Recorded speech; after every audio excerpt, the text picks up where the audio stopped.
The NCAA announced Friday that star Oklahoma freshman forward Shabazz Muhammad has been reinstated to play immediately for the Bruins after the university acknowledged amateurism violations in an appeal to the association.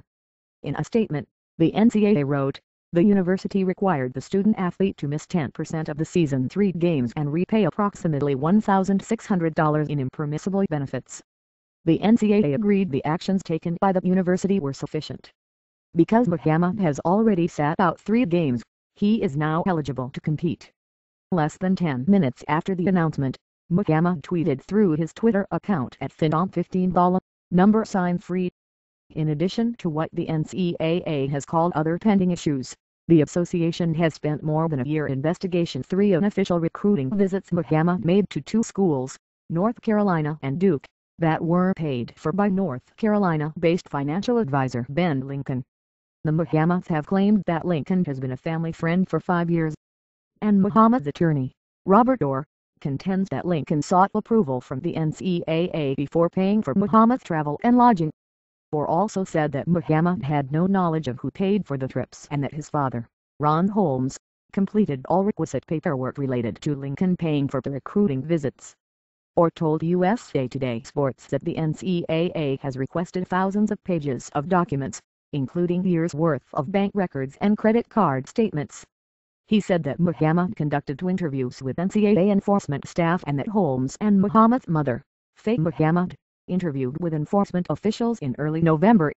"It is worse than an IRS audit," Orr told USA Today Sports in a telephone interview Thursday. "You at least have rights with the IRS audit. I'm waiting for the press to realize that the system, which is supposed to be for the best interest of these young men and women, absolutely abuses them. It is just outrageous." In an email to USA Today Sports on Tuesday, NCAA spokesperson Stacey Osborne elaborated on the timeline of the investigation.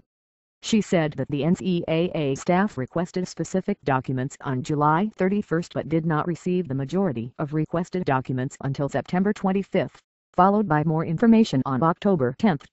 She added that the NCAA staff was granted access to what she called additional critical information November 1. Hours before Oklahoma opened its season November 9, the NCAA ruled Muhammad ineligible because of what it called a violation of amateurism rules. During Muhammad's recruitment, the NCAA informed schools recruiting Muhammad that there may be unresolved issues that would warrant further investigation, according to 2 college coaches familiar with Muhammad's recruitment. Some schools softened their recruitment or backed off almost entirely.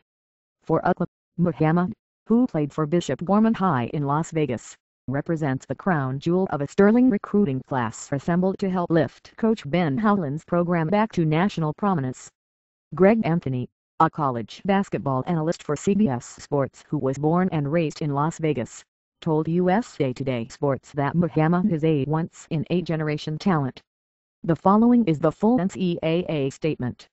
The NCAA and Oklahoma have resolved the eligibility case of Shabazz Muhammad. Oklahoma acknowledged amateurism violations occurred and asked the NCAA on Friday afternoon to reinstate Muhammad. The university required the student-athlete to miss 10% of the season 3 games and repay approximately $1,600 in impermissible benefits. The NCAA agreed the actions taken by the university were sufficient. Because Muhammad has already sat out 3 games, he is now eligible to compete. According to the facts of the case, which were agreed upon by the university and the NCAA staff, Muhammad accepted travel and lodging during unofficial visits to member schools. NCAA rules, which member schools create, state that student-athletes cannot receive benefits based on their athletic ability. NCAA amateurism rules are in place so that when student-athletes step onto the court, they are competing against other student-athletes who have met the same standards. When a school discovers an NCAA rules violation has occurred, it must declare the student-athlete ineligible and may request the student-athlete's eligibility be reinstated.